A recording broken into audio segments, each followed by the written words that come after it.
எல்லாருக்கும் வணக்கங்க. இன்றைக்கி எங்கள் வீட்டில் பிரியாணி செய்ய போகிறேன். வாங்க எப்படி செய்யலான்னு பார்க்கலாம். ஃபஸ்ட்டு பாத்திரத்தை அடுப்பில் வச்சுட்டு கொஞ்சம் கடலெண்ணெய் ஊற்றுறேன். ஒரு 2-3 ஸ்பூன் ஊற்றிக்கணும். பெரிய குளிக்கரண்டி.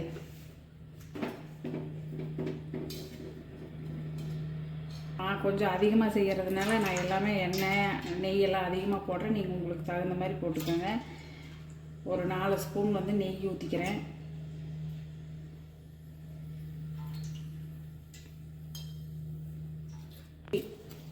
தாளிக்கிறதுக்கு ஒரு 4-5 பிரியாணி இலை போட்டுக்கலாங்க. சின்ன சின்னதாக ஒரு 4-5 பீஸ் பட்டை போட்டுக்கலாம். பாருங்க, பட்டையுமே பிரியாணி இலையும் நல்லா பொரிஞ்சிருச்சு. இப்போ நம்ம கட் பண்ணி வச்சுருக்கிற பெரிய வெங்காயம், நான் 5 வெங்காயம் கட் பண்ணி வச்சுருக்கிறேன். பெரிய வெங்காயம் அதை போட்டுக்கலாம்.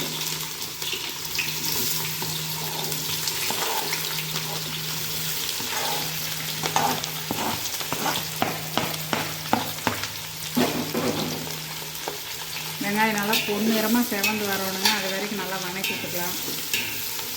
இப்போ பார்த்திங்கன்னா அரைக்கிறதுக்கு ஒரு கைப்பிடி புதினா, ஒரு கைப்பிடி கொத்தமல்லி, ஒரு கைப்பிடி பூண்டு, அதில் ஒரு 3/4 பாகத்துக்கு இஞ்சி போட்டுக்கோங்க. ஒரு 8 வரமிளகாய் எடுத்துருக்கிறேன். அந்த 8 வரமிளகா போட்டு அரைச்சிக்கலாம். இப்போ நம்ம அரைச்சமல்லங்க புதினா, கொத்தமல்லி, இஞ்சி, பூண்டு, வரமிளகா அதையெல்லாம் ஊற்றிக்கலாம். உள்ள வெங்காயம் நல்லா வணங்கிடுச்சு. பாருங்கள் எந்த அளவுக்கு வணங்கி இருக்குதுன்னு. இந்த மாதிரி கலர் மாறுற அளவுக்கு வெங்காயத்தை வணக்கிட்டு இதெல்லாம் உள்ளே ஊற்றி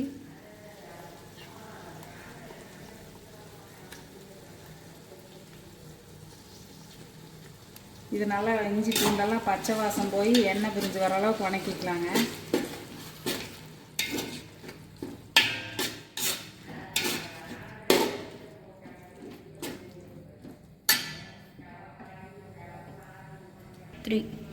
பாருங்கள், அது இஞ்சி பூண்டு வணங்குறக்குள்ள நம்ம தக்காளி அரைச்சி வச்சுக்கலாம். அதுக்கு 4 தக்காளி எடுத்துருக்கிறேன். எடுத்து மிக்சி ஜாரில் அரைஞ்சி போட்டு அதையும் நல்லா அரைச்சி இஞ்சி பூண்டு வணங்கினோடனே உள்ளே கொட்டி தக்காளியும் நல்லா வணக்கிக்கலாம். உள்ளே கொட்டும்போது பார்க்கலாம். இருங்க, நான் தக்காளியை அரைச்சிட்டு வந்துடுறேங்க.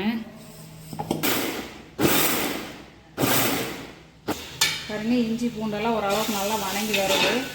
ஒரு 5 நிமிஷம் வணங்கிச்சுன்னா எண்ணெய் நல்லா பிரிஞ்சு வந்துடும். அப்புறமா நம்ம அரைச்சி வச்ச தக்காளியை ஊற்றிக்கலாம். நாளைக்கு செஞ்சு பாருங்கள், ஈஸியாக இருக்கும்.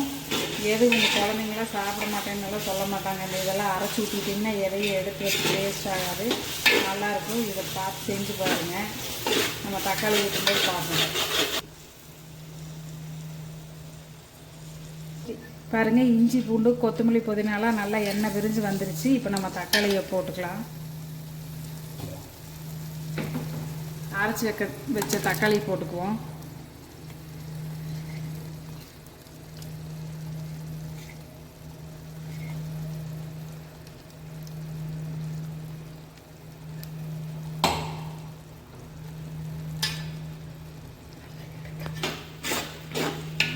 தக்காளி நல்லா ஊற்றி வச்சுங்க. நல்லா எல்லாம் கலந்து விட்டு அடுப்பை கொஞ்சம் சிம்மில் வச்சு இந்த தக்காளி நல்லா எண்ணெய் பிரிஞ்சு வர அளவுக்கு வணக்கிக்கலாம்.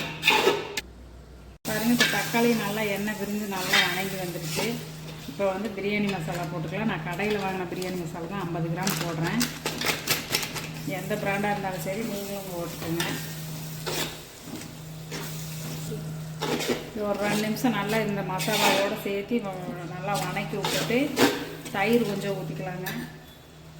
நான் 1.5 கிலோ சிக்கன், 1 கிலோ அரிசி எடுத்துருக்கிறேன். அதனால் ஒரு 5 ஸ்பூன் தயிர் ஊற்றுறேன். இந்த மாதிரி ஸ்பூனில்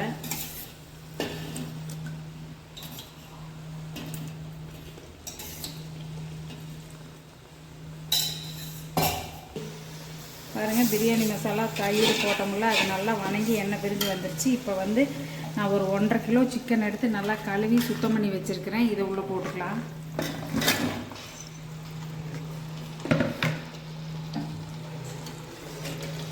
போட்டு நல்லா கலக்கி விட்டுக்கலாம்.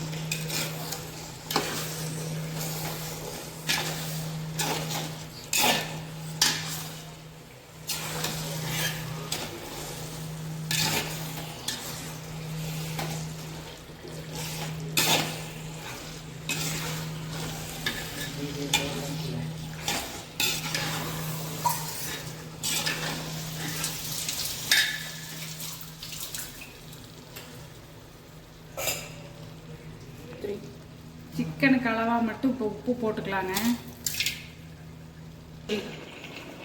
நல்லா எல்லாம் கலச்சிட்டாச்சுங்க. இப்போ சிக்கன்லேருந்து வர தண்ணியிலேயே கொஞ்சம் நேரம் நல்லா வேகட்டும். அடுப்பை ஒரு 10-15 நிமிஷம் சிம்மில் வச்சு இந்த சிக்கனை வேக விட்டுறலாம். சிக்கன் நல்லா வேகட்டுங்க, அப்புறம் பார்க்கலாம். பாருங்கள், சிக்கன் ஓரளவுக்கு ஒரு 70-75% நல்லா வெந்துருச்சு. இப்போ நம்ம அரிசி போட்டுக்கலாம். சிக்கன் நல்லா வெந்துருச்சுங்க. இப்போ வந்து கொதிக்கிற தண்ணியே ஒரு 6 டம்ளர் ஊற்றுறேன். ஏன்னா ஏற்கனவே அங்கே ஒரு 2 டம்ளருக்கு மேலே தண்ணி இருக்குது. இந்த மாதிரி தண்ணி வந்து சூடு பண்ணி ஊற்றுனீங்கன்னா அப்போ சிக்கன் வந்து சாஃப்டாக இருக்கும். இல்லைன்னா சிக்கன் வந்து ஹார்டாயிடும். அப்படியே நம்ம சிக்கனுக்கு அளவாக தானுங்க உப்பு போட்டோம். இப்போ வந்து அந்த தண்ணிக்கு அரிசிக்கு சேர்த்து நம்ம இப்போ அளவாக உப்பு போட்டுக்கலாம்.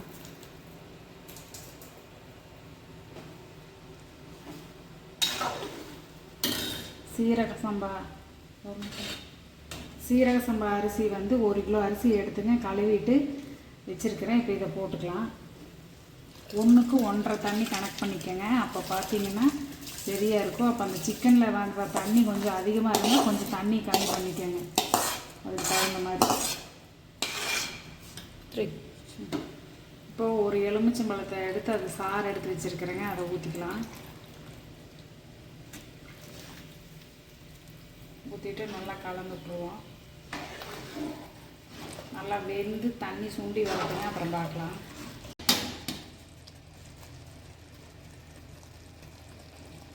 பாருங்கள், அரிசிக்கு தண்ணிக்கு கரெக்டாக இருக்குது. தண்ணியெல்லாம் நல்லா சுண்டி வந்துருச்சு. இந்த பதம் வரும்போது நம்ம தம் போட்டுக்கலாம். நான் இந்த பக்கம் ஒரு தோசைக்கல், பழைய தோசைக்கல்லை சூடு பண்ணி வச்சுருக்கிறேன். இந்த பாத்திரத்தை தூக்கி அதில் வச்சுக்கலாம். வச்சு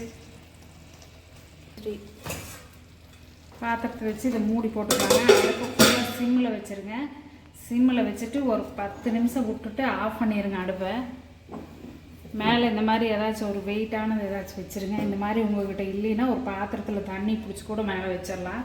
அடுப்பு ஃபுல்லாக சிம்மில் வச்சுட்டு 10 நிமிஷம் கழித்து ஆஃப் பண்ணிவிட்டு உங்களுக்கு காட்டுறேன். பாருங்கள், அடுப்பு ஆஃப் பண்ணியாச்சு. 15 நிமிஷம் தம் போட்டு ஆஃப் பண்ணி அதுக்கப்புறம் ஒரு 20 நிமிஷம் ஆச்சு. இப்போ நம்ம தம் உடைக்கலாம்.